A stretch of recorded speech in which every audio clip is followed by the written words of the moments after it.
Duke's entire body went rigid in the middle of the crosswalk. His ears shot forward.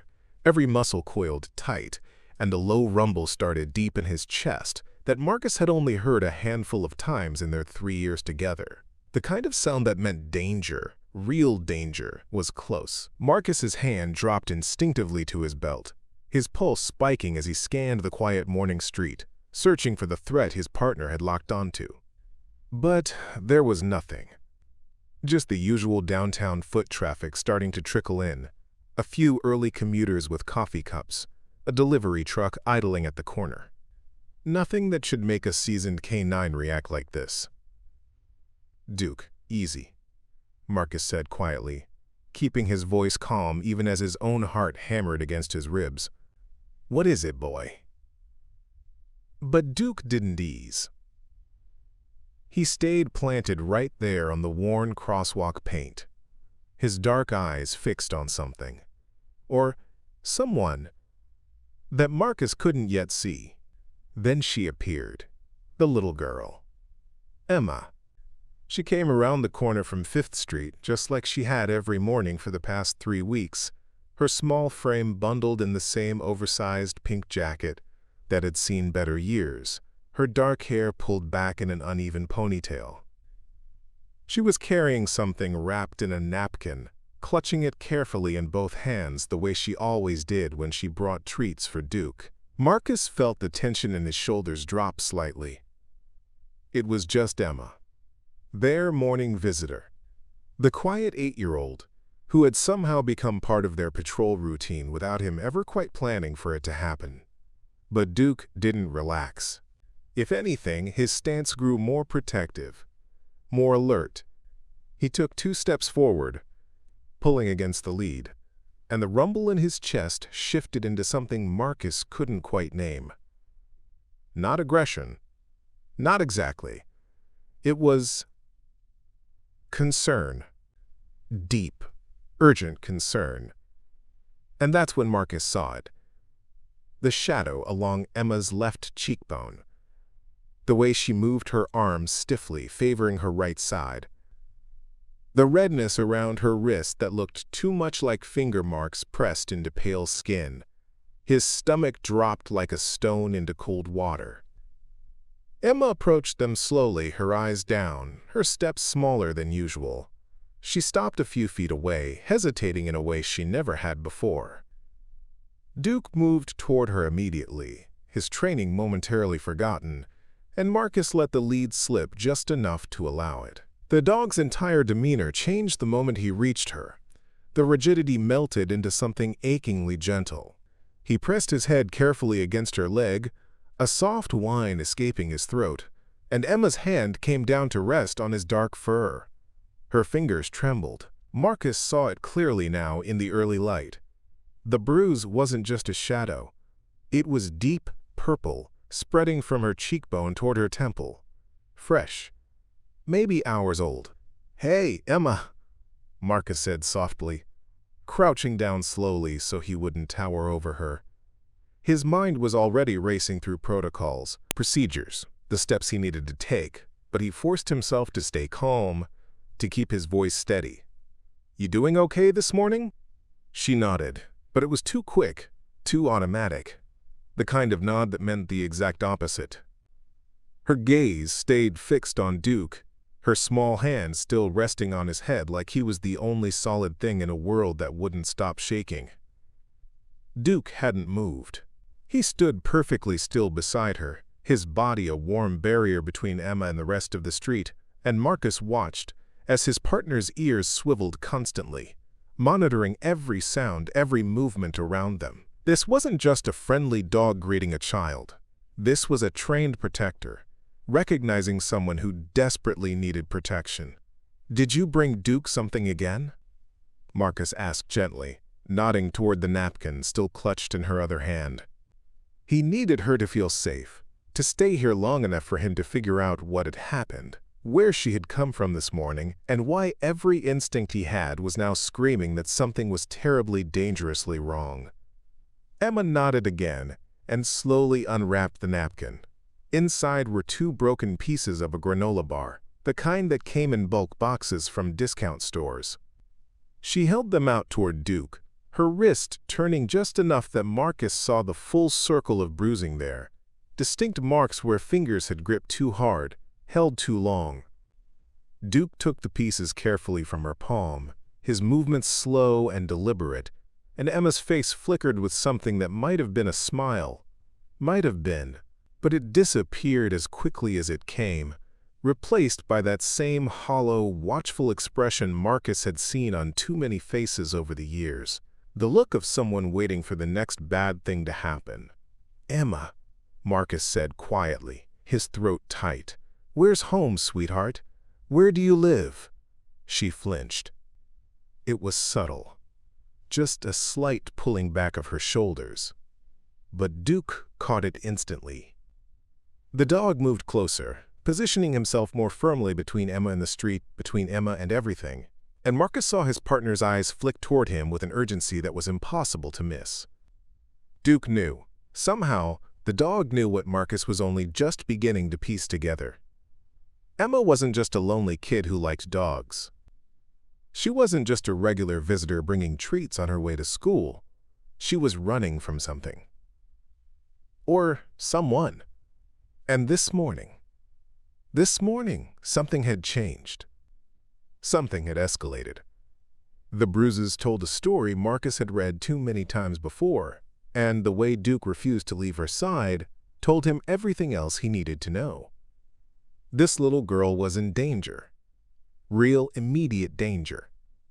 And what happened next, what Marcus did in the next few minutes, might be the only thing standing between Emma and something far worse than a bruised cheek and a scared, hollow stare.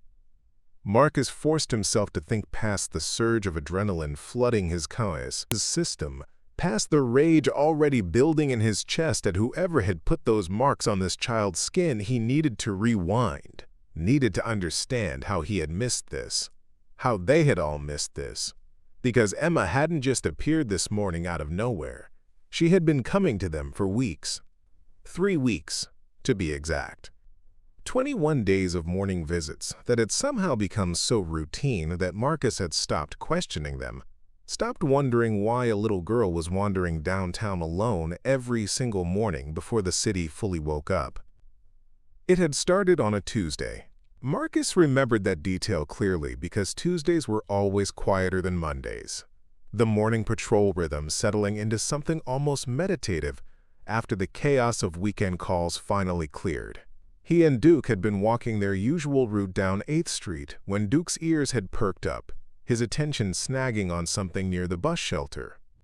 A small figure sitting on the bench completely still, watching them with wide, dark eyes. Emma. Though Marcus hadn't known her name yet, hadn't known anything except that she looked impossibly small in that oversized pink jacket. Her hands folded neatly in her lap, her backpack resting beside her like she was waiting for something that might never come. Duke had pulled toward her gently, his tail wagging in that low, careful way he reserved for children and elderly folks, and Marcus had followed, curious but not yet concerned. Kids waited for buses. Kids sat on benches. It was a Tuesday morning in a safe part of downtown. Nothing about the scene had raised any flags. "Morning," Marcus had said, keeping his distance so he wouldn't crowd her. "You waiting for someone?" She had shaken her head, her gaze never leaving Duke. Can I pet him?" Her voice had been so quiet Marcus almost missed it under the early traffic noise. "Sure," he'd answered, guiding Duke closer. "His name's Duke. He's friendly." And that had been it. That first morning, Emma had reached out slowly, her small hand disappearing into Duke's dark fur, and something had shifted in her expression. Not quite a smile, but a softening. A tiny crack in whatever wall she kept up against the world. She had stayed there for maybe 5 minutes, petting Duke in silence, and then she had stood, picked up her backpack, and walked away without another word. Marcus had watched her go, noting the direction but not following, assuming she lived nearby. assuming she was just another neighborhood kid who liked dogs. Assuming everything was fine. The next morning she had been there again. Same bench, same jacket, same careful, silent presence. And Duke had pulled toward her the moment he spotted her, his tail wagging a little faster this time, recognition sparking in his eyes. Emma had smiled then, actually smiled, and pulled something from her pocket. Half a granola bar, wrapped in a napkin. "I brought this for Duke," she'd said, her voice still barely above a whisper. "Is that okay?" Marcus should have asked more questions then. Should have wondered why this little girl was alone again, why she was carrying dog treats in her pocket, why she wasn't rushing off to catch a school bus or meet a parent. But he hadn't. He'd just nodded, watching as Emma offered the treat, and Duke accepted it with unusual gentleness, and when she'd left a few minutes later, Marcus had told himself it was sweet. Just a kid who liked dogs. Nothing more complicated than that. By the end of the first week, it had become a pattern. Emma appeared every morning between 6:15 and 6:30, always at the same corner, always with something small wrapped in a napkin for Duke. Crackers. Pieces of cereal bars. Once, a handful of dry cereal. She never stayed long, maybe 10 minutes at most. And she rarely spoke beyond asking if Duke was okay, if he remembered her, if she could pet him one more time. Marcus had started looking forward to those visits. Despite himself, there was something about the way Emma's face changed when she was with Duke, the way the tension in her small shoulders seemed to ease just slightly, that made Marcus glad to be there, glad to give her those few minutes of whatever it was Duke provided. Safety, maybe, or just kindness. But he had noticed things, small things that hadn't seemed urgent at the time. Details that slipped past his training because they came in pieces, never all at once. Emma's clothes were always the same. Not just the pink jacket, but the jeans with the frayed cuffs, the sneakers that were too big and held together with duct tape along one sole. Her hair was usually uncombed, pulled back in a messy ponytail that looked like she'd done it herself in a mirror she could barely reach. She flinched sometimes when cars backfired or doors slammed, her whole body going rigid for a beat before she forced herself to relax again. And she never, ever talked about home, never mentioned parents or siblings or where she went after she left them. Marcus had asked once, casually, if her mom or dad knew she was out here visiting a police dog every morning. Emma had just looked at him with those wide, unreadable eyes and said, "It's okay, I'm allowed." Then she'd turned back to Duke, and the conversation had ended. Marcus had let it end. He'd told himself she was probably fine, probably just a latchkey kid with parents who worked early shifts, probably living in one of the apartment buildings a few blocks over, where families squeezed into one bedrooms, and everyone did what they had to do to get by. He'd told himself that Duke's behavior was just normal affection, just a dog who liked routine and recognized a regular visitor. He'd told himself that the way Emma clung to those 10 minutes every morning was just loneliness, not desperation. He'd told himself a lot of things over the past 3 weeks. And this morning, staring at the bruises on her face and the fear in her eyes, Marcus realized he'd been wrong about all of it. Marcus stayed low, keeping his voice steady and calm despite every alarm bell screaming in his head. "Emma, I need you to do something for me, okay? I need you to come with me and Duke for just a few minutes. We can walk over to the station. It's just 2 blocks from here. You can hang out with Duke inside where it's warm." Emma's eyes widened, her hand freezing in Duke's fur. "I can't," she whispered, the words barely audible. "I have to go back soon. Before he wakes up all the way." Before he wakes up. The words hit Marcus like a fist to the chest. Not before Mom wakes up, or before school starts. Before Soch wakes up. Someone dangerous. Someone Emma was terrified of. Marcus glanced at Duke, whose ears had pinned back slightly at the shift in Emma's tone, the dog's body language screaming that he understood the threat even if he couldn't see it yet. "Who, sweetheart?" Marcus asked gently, careful not to push too hard, not to spook her into running. Who do you need to get back before they wake up? But Emma just shook her head, her jaw clenching in that stubborn way kids did when they'd already decided they couldn't trust anyone with the full truth. She pulled her hand away from Duke slowly, wrapping both arms around herself, and Marcus saw her wince as the movement tugged at something painful along her ribs. Duke saw it too. The dog took one careful step closer, pressing his shoulder against her leg in silent support, and Emma's eyes filled with tears she clearly refused to let fall. "I have to go," she said again, louder this time, and she turned away from them, clutching the empty napkin in her fist. Marcus made a decision in that split second, one that lived somewhere between protocol and pure instinct. "Duke, stay with her," he said quietly, loosening the lead just enough that the dog could move freely without breaking off completely. Duke understood immediately. Instead of returning to Marcus's side, he stayed next to Emma, matching her pace as she started walking away from the crosswalk, heading south on 8th toward the older part of downtown, where the buildings got shabbier and the streetlights stayed broken for months at a time. Marcus followed at a distance, keeping his radio low, his steps quiet. He didn't call it in yet.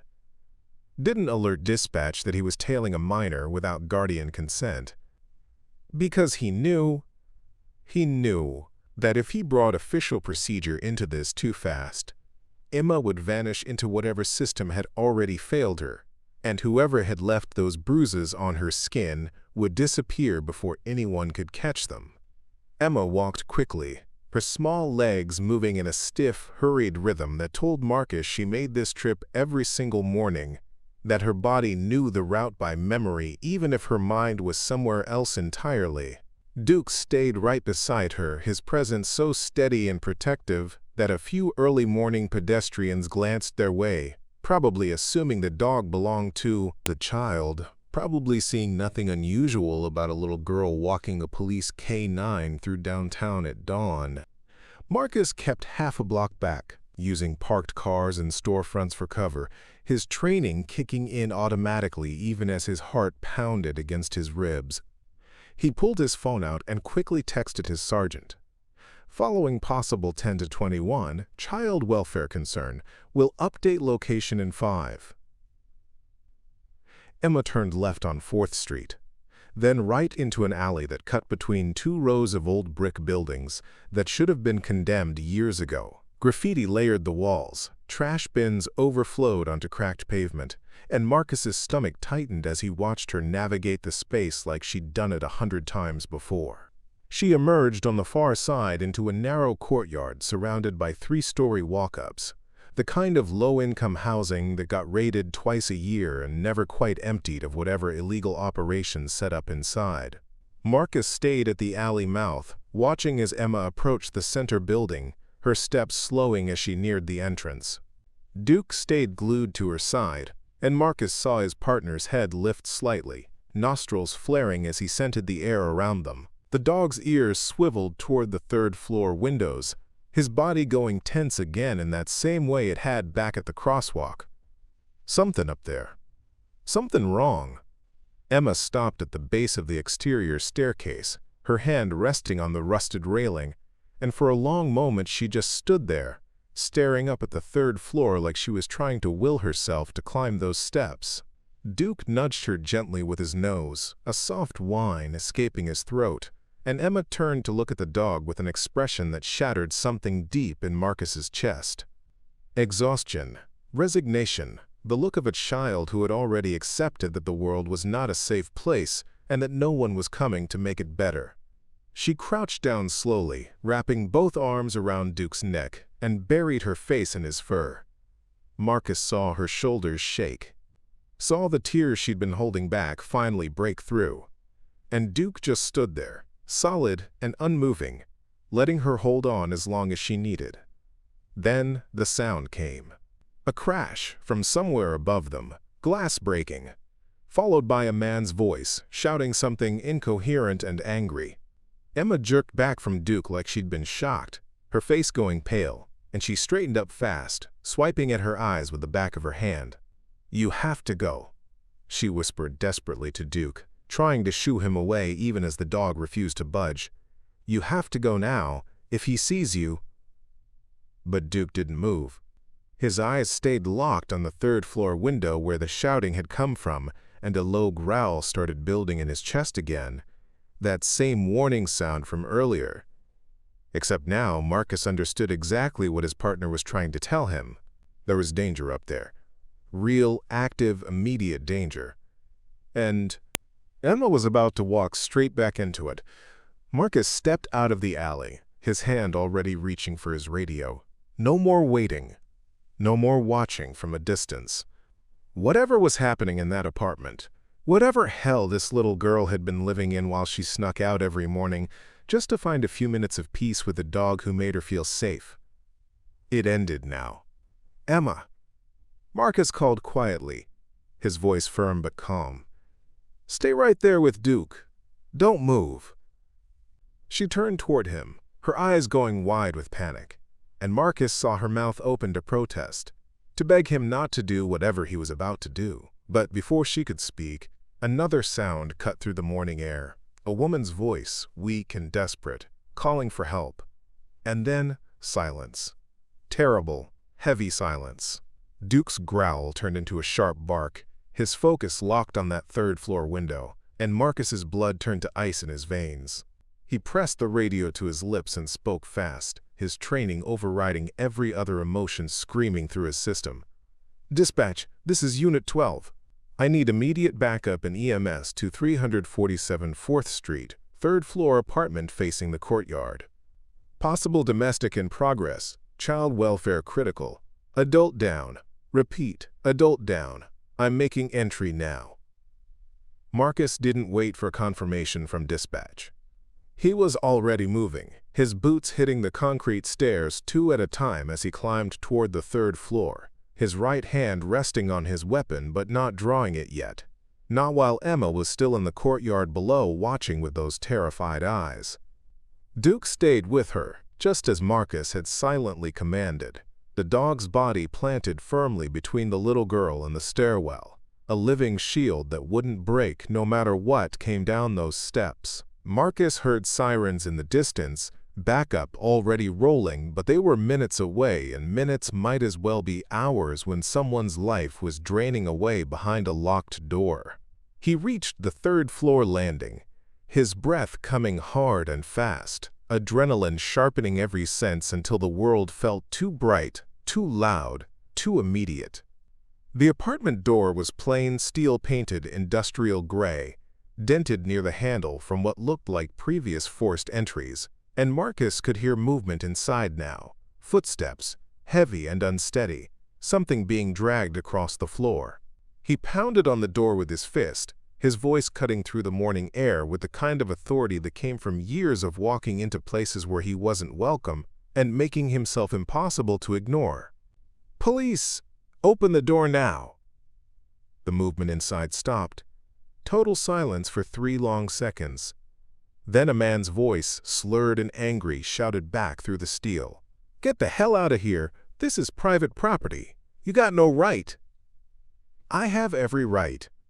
Marcus cut him off, his tone hard as stone.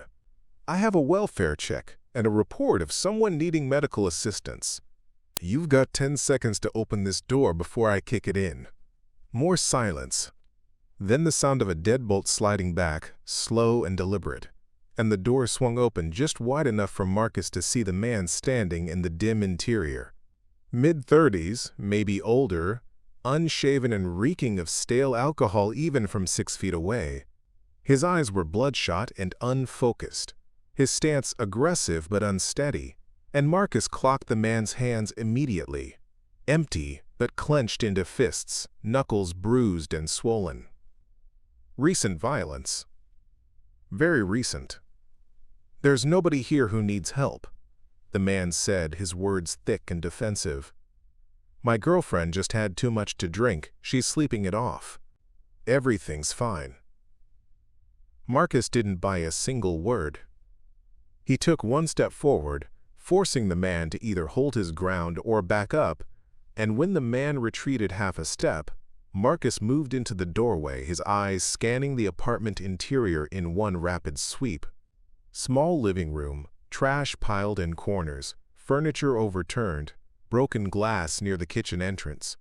And on the couch against the far wall, a woman, mid-20s, lying on her side with one arm hanging limp toward the floor, her face turned away but her breathing shallow and irregular even from across the room. Not sleeping, not drunk. Unconscious in a way that screamed overdose or head trauma or both.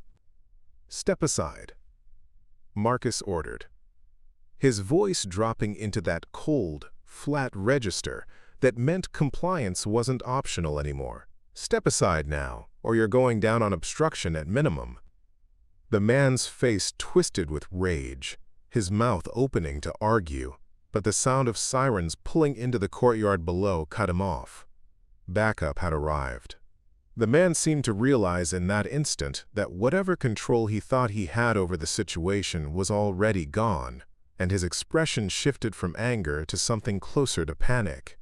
He backed up further, his hands rising slightly in a gesture that might have been surrender or might have been preparation to bolt. Marcus didn't give him the chance. He moved fully into the apartment, keeping his body between the man and the door, and keyed his radio. "Dispatch, Unit 12 on scene. Adult male present, adult female unresponsive on couch, unknown status. Need EMS up here immediately." Footsteps thundered up the stairwell behind him, and two uniformed officers appeared in the doorway, their presence filling the small space with the kind of authority that made the man's shoulders sag in defeat.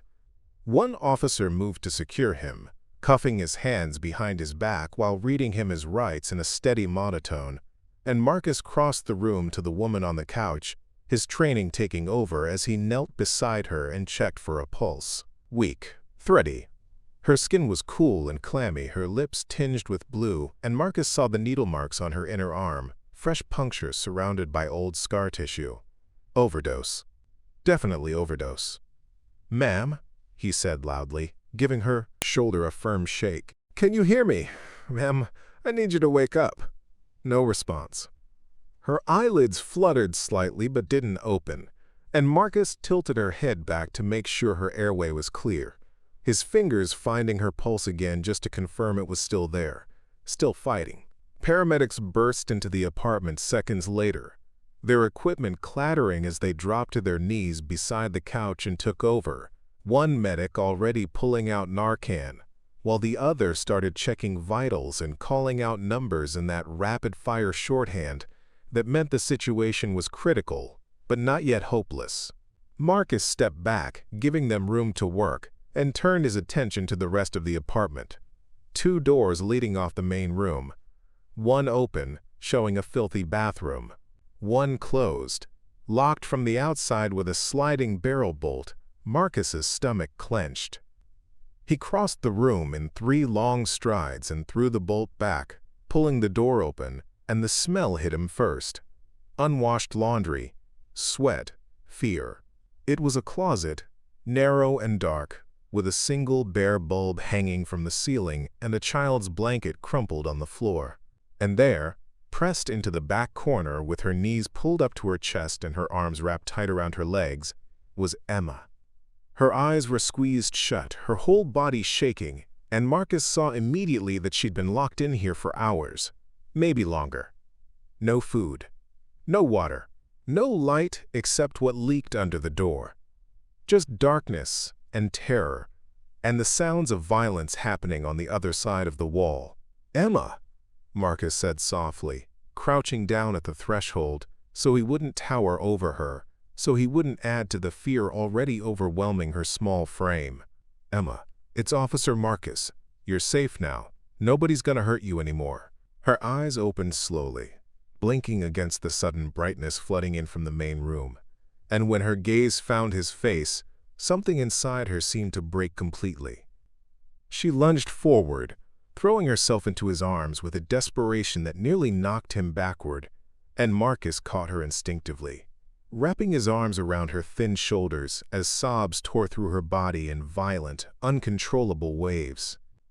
He held her carefully, mindful of the bruises he'd seen earlier, mindful that this child had just survived something no 8-year-old should ever have to endure, and he let her cry into his uniform while paramedics worked on her mother 10 feet away, and officers processed the scene around them. Footsteps on the stairs again, lighter this time, and Marcus heard the unmistakable sound of claws clicking against concrete. Duke appeared in the doorway, his lead trailing behind him where he'd pulled free from whoever had tried to hold him back downstairs, and the dog's eyes locked immediately onto Emma. He crossed the apartment without hesitation, moving past officers and equipment and chaos, and pressed his head gently against Emma's, the side where she still clung to Marcus. She turned her face toward Duke, one hand reaching out to bury itself in his dark fur, and the sobs began to ease slightly, not stopping, but softening into something that sounded less like panic and more like relief. Marcus met his partner's eyes over Emma's head, and he saw in that steady, knowing gaze everything he needed to see. Duke had known.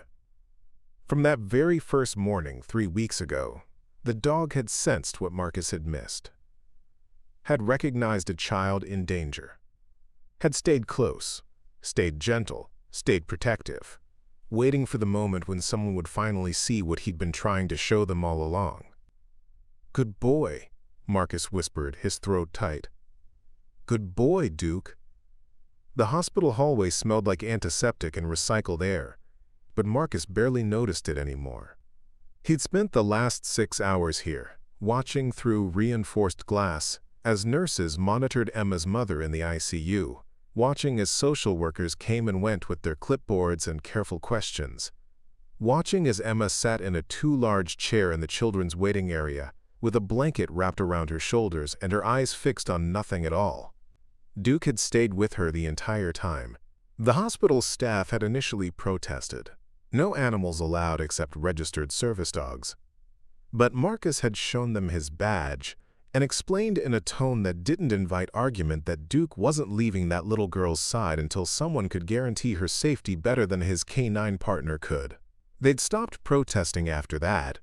Emma's mother had survived. The Narcan had pulled her back from the edge, and she was stable now, conscious enough to cry when social services explained that Emma wouldn't be going home with her, that the court would decide custody once the investigation wrapped up, that recovery and reunification were possible, but not guaranteed. The boyfriend was already downtown in holding, facing a list of charges that would keep him locked up long enough for Emma to grow up without his shadow hanging over her. But none of that changed what had already happened. None of that erased the closet or the bruises or the 3 weeks of mornings when a terrified 8-year-old had snuck out of hell just to spend 10 minutes petting a dog who made her feel like the world might not be entirely broken. A woman appeared at the end of the hallway, older, maybe 60, with Emma's same dark eyes and the kind of face that had seen hard years but hadn't let them turn her bitter. She moved quickly, despite the cane in her left hand, her gaze sweeping the waiting area until it landed on Emma, and Marcus saw recognition flood the woman's expression. Recognition and relief and a grief so deep, it made his chest ache just watching it. "Emma," the woman said, her voice cracking as she crossed the distance between them. "Oh, baby girl." Emma looked up slowly, like she was coming back from somewhere very far away, and when she saw the woman's face, something shifted in her own. Not quite hope, not yet, but something close. "Grandma?" she whispered, the word barely audible. "I'm here," the woman said, dropping to her knees in front of Emma's chair despite the obvious pain it caused her, reaching out to cup the little girl's bruised face in both hands. "I'm here now, and I'm not going anywhere. You're coming home with me, sweetheart, for as long as you need. Forever, if that's what it takes." Emma's face crumpled, and she fell forward into her grandmother's arms, the blanket sliding off her shoulders as she clung to the only family member who had ever shown up when it mattered. Marcus turned away, giving them privacy, and found Duke watching him with that steady, knowing gaze again. The dog's tail wagged once, slow and deliberate, and Marcus reached down to rest his hand on his partner's head. They'd done what they came to do. They'd found the danger Duke had been warning him about. They'd pulled Emma out before it was too late. But standing here in this sterile hallway, watching a grandmother hold a traumatized child while machines beeped in nearby rooms and social workers typed up reports that would follow Emma for years, Marcus couldn't shake the feeling that they should have done it sooner, should have seen it faster, should have trusted Duke's instincts from that very first morning. 3 days later, Marcus stood in the station's community room and watched as Emma walked through the door, holding her grandmother's hand. She looked different already, cleaner, steadier, wearing clothes that actually fit and shoes that didn't need duct tape to stay together.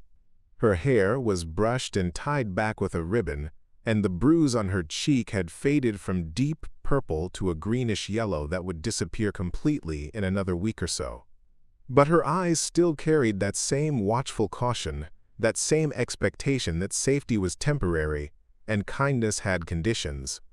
She scanned the room slowly, taking in the officers milling around with their coffee and their paperwork, and then her gaze found Duke. The dog was waiting exactly where Marcus had positioned him, sitting at attention near the far wall with his tail already wagging in anticipation. Emma's entire face transformed.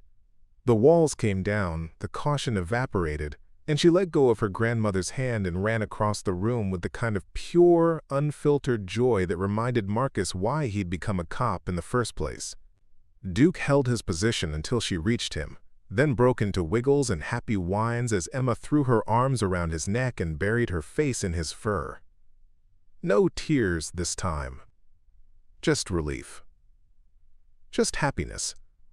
Just a little girl and a dog who had found each other in the worst circumstances and somehow made each other better for it. Marcus approached slowly, not wanting to intrude on the reunion. But Emma looked up at him and smiled. Actually smiled. Wide and genuine. And Marcus felt something tight in his chest finally start to ease. "He remembered me," Emma said, her voice stronger than he'd ever heard it. "I was worried he might forget." "Duke doesn't forget," Marcus said quietly, crouching down beside them. "Especially not people who matter." Emma's grandmother joined them, her hand resting gently on Emma's shoulder, and Marcus saw gratitude written in every line of her weathered face. "The social worker told me what you did," she said, her voice thick. "How you followed her, how you got her out, how your dog stayed with her through all of it." She paused, her eyes filling. "I didn't even know she was in trouble. I haven't seen my daughter in 2 years. Didn't know where she was living or who she was with." "If you hadn't been there." "Duke was there," Marcus corrected gently, nodding toward his partner. "He knew something was wrong before I did. He's the one who wouldn't let it go." The grandmother looked down at Duke, who was still pressed against Emma's side like he planned to stay there indefinitely, and she smiled through her tears. "Then I owe him everything." The department had set up a fund for Emma's care within 24 hours of the rescue, officers and civilian staff contributing whatever they could spare, and the local news had picked up the story by the second day, which brought in donations from across the city and beyond. Emma's grandmother had cried when the sergeant presented her with a check, enough to cover school supplies and clothes and therapy sessions and all the stability a healing child would need. Enough to give Emma a real chance at something better than what she'd survived. Marcus spent another hour with them that afternoon, watching Emma play with Duke in the station courtyard, while her grandmother sat on a bench nearby, and other officers stopped by to meet the little girl their K-9 had protected. Emma laughed when Duke performed his tricks, clapped when he found the hidden training toy, and asked 100 questions about what it was like to work with a police dog every single day. And when it was finally time to leave, when her grandmother stood and said they needed to get home before dark, Emma hugged Duke one more time and whispered something into his fur that Marcus couldn't quite hear, but Duke heard it. His tail wagged harder, and he licked Emma's cheek gently, and Marcus knew without asking that his partner understood every word. Emma took her grandmother's hand and walked toward the exit, but she stopped at the doorway and turned back to look at Marcus. "Will you tell Duke something for me?" she asked, her voice small but steady. "Of course," Marcus said. "What do you want me to tell him?" Emma's eyes were bright and clear, no shadows left in them for this one perfect moment. "Tell him he saved me," she said simply. "Tell him he's the best dog in the whole world." Marcus nodded, his throat too tight to trust his voice, and Emma smiled one more time before disappearing through the door with her grandmother. The courtyard fell quiet except for the distant sound of traffic and the rustle of wind through the chain-link fence. Marcus looked down at Duke, who was still staring at the doorway where Emma had vanished, his ears forward and his expression alert, like he was already planning to be there the next time she needed him. "She's right, you know," Marcus said quietly, reaching down to scratch behind his partner's ears. "You did save her. You saw what I missed. You knew she needed help before any of us figured it out." Duke looked up at him, and Marcus could have sworn he saw understanding in those dark, steady eyes. Understanding in something else. Purpose. The kind of purpose that came from knowing your instincts had mattered. That your presence had changed someone's life in a way that couldn't be measured in arrests or commendations or statistics. Emma would grow up now. She'd go to school and make friends, and learn that not every adult would hurt her, that not every home was a trap, that safety could be real and lasting. And somewhere in her memory, there would always be a dark-furred dog who had stood beside her when the world was falling apart and refused to leave until someone came to make it right. Marcus clipped the lead back onto Duke's collar and headed toward the parking lot, his shift officially over but his mind still replaying the past few days in vivid detail. The morning Emma had shown up with bruises, the sound of breaking glass from the third-floor window, the closet door swinging open to reveal a terrified child who had been waiting for someone to find her. The way Duke had crossed the apartment without hesitation and pressed his head against Emma's side like he was anchoring her to something solid. Every moment had led to this.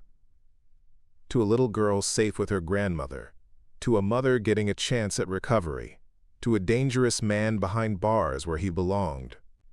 They'd done good work. Marcus knew that. But driving home that evening with Duke curled up in the back seat, he also knew that he'd carry Emma's face with him for a long time. The fear in her eyes when she'd tried to send Duke away, the desperation when she'd thrown herself into Marcus's arms in that dark closet, the joy when she'd seen Duke waiting for her at the station. All of it mattered. All of it meant something. Duke shifted in the back seat, letting out a long, contented sigh, and Marcus glanced in the rearview mirror to see his partner's eyes already closing. Exhaustion finally catching up after days of heightened alert. "Get some rest, boy," Marcus said softly. "You earned it." And as the city lights blurred past and the sun dropped below the horizon, Marcus thought about all the mornings still to come, the patrols they'd walk together, the people they'd meet, the dangers Duke would sense before Marcus could see them. His partner had always been good at the job, one of the best canines in the department. But now Marcus understood something deeper about the dog sleeping behind him. Duke didn't just follow commands or track suspects or find contraband. He saw people, really saw them, saw their fear and their need and their silent cries for help. And he refused to look away until someone else saw it too. That was the real gift. That was what made Duke more than just a working dog. He cared. In whatever way a dog could care. Duke had looked at a scared little girl bringing him treats every morning and decided she mattered. Decided she was worth protecting. Decided he wouldn't leave her side until she was safe. Marcus pulled into his driveway and cut the engine, sitting in the dark for a moment longer before opening the door and letting Duke out into the yard. The dog stretched, shook himself thoroughly, and then trotted over to sit beside Marcus on the porch steps, his shoulder pressed against Marcus's leg in that same steady, grounding way he'd pressed against Emma. They sat there together in comfortable silence, and Marcus ran his hand along Duke's back, feeling the strong muscles beneath the dark fur, the steady rise and fall of his partner's breathing. "Thank you," Marcus said quietly, knowing Duke wouldn't understand the words but hoping he'd understand the tone, the gratitude, the respect. "Thank you for seeing her, for not giving up, for being exactly who you are." Duke's tail thumped twice against the wooden porch, and he leaned a little heavier into Marcus's side. They'd be back on patrol tomorrow. Back to the routine of morning crosswalks and downtown foot traffic, and checking in with the regular faces who made up their daily route. And maybe, somewhere across the city, Emma would wake up in a safe bed in her grandmother's house and eat breakfast at a table where no one shouted or threw things or locked her in closets. Maybe she'd go to school and learn something new. Maybe she'd come home and tell her grandmother about her day without fear tightening her chest. Maybe she'd remember that once, when everything was dark and terrible, a dog had stood beside her and refused to let her face it alone. That was enough. More than enough.